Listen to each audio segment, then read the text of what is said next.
ప్రభుత్వ లక్ష్యం. ఇందిరా మహిళా శక్తి పథకం మహిళలు సాధించిన ప్రగతే ఆ సమాజ ప్రగతికి కొలమానంగా నేను భావిస్తాను. I measure the progress of the community by the degree of progress which women have achieved అన్నారు డాక్టర్ బిఆర్ అంబేద్కర్.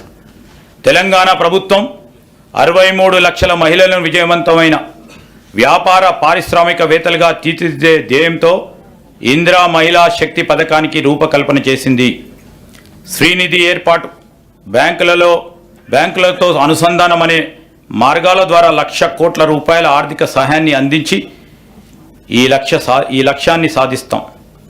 ఈ పథకం ద్వారా మహిళలకి ఆసక్తి ఉన్న రంగాల్లో వృత్తి నైపుణ్య శిక్షణ ఇప్పించడంతో పాటు బ్రాండింగ్, మార్కెటింగ్లలో కూడా మెలకువలు పెంపొందించే విధంగా సౌకర్యాలు కల్పిస్తాం.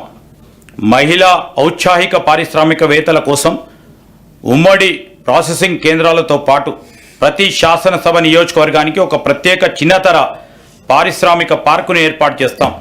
ఈ పథకం ద్వారా ప్రభుత్వం ఏటా 5,000 గ్రామీణ సంఘాలకి, వివోస్కి, ప్రాంతీయ స్థాయి సమైక్యలకి లబ్ధి చేకూరే విధంగా కార్యాచరణ చేపట్టి రాబోయే 5 సంవత్సరాల్లో 25,000 సంస్థలకి విస్తరింపచేయడానికి కృషి చేస్తూ ఉన్నాం.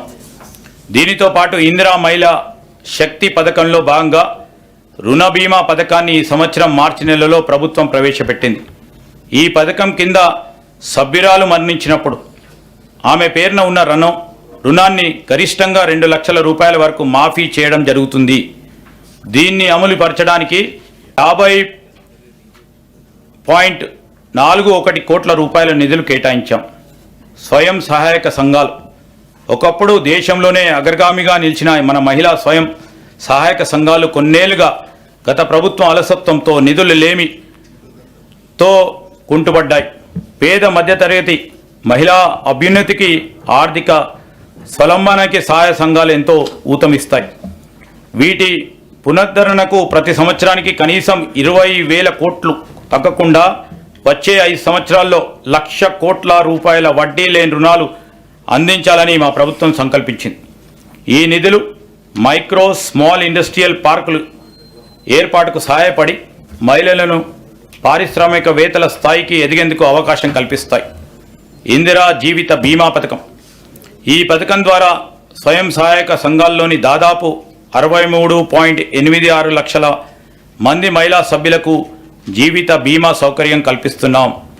స్వయం సహాయక సంఘాల్లోని సభ్యులెవరైనా ప్రమాదవశాత్తు మరణిస్తే వారికి 10 లక్షల జీవిత బీమా చేయడం జరిగింది. స్కూల్ యూనిఫామ్లను కుట్టే పనిని స్వయం సహాయక బృందాలు మహిళా సభ్యులకు అప్పజెప్పాలని పాఠశాల విద్యాశాఖ, సంక్షేమ శాఖ, జిల్లా కలెక్టర్లను ఆదేశిస్తూ ప్రభుత్వం ఈ ఏడాది మార్చి నెలలో ఉత్తర్వులు జారీ చేసింది. మహిళా శక్తి ప్రారంభోత్సవ కార్యక్రమంలో రాష్ట్ర ముఖ్యమంత్రి వర్యులు అందిన అభ్యర్థుల మేరకు స్కూల్ యూనిఫామ్లు కుట్టు ఛార్జీలను జతకు 50 రూపాయల నుండి 75 రూపాయల వరకు పెంచడం కూడా జరిగింది. దీనివల్ల 29,680 మహిళా సభ్యులకు సుమారు 50 కోట్ల రూపాయలు లబ్ధి చేకూరుతుందని అంచనా. స్వయం సహాయక బృందాల్లోని మహిళా సభ్యులు తయారు చేసే ఉత్పత్తుల విక్రయానికి గాను మాదాపూర్లోని శిల్పారామం వద్ద డాక్రా మహిళా బజార్ను కూడా ఏర్పాటు చేయాలని నిర్ణయించాం.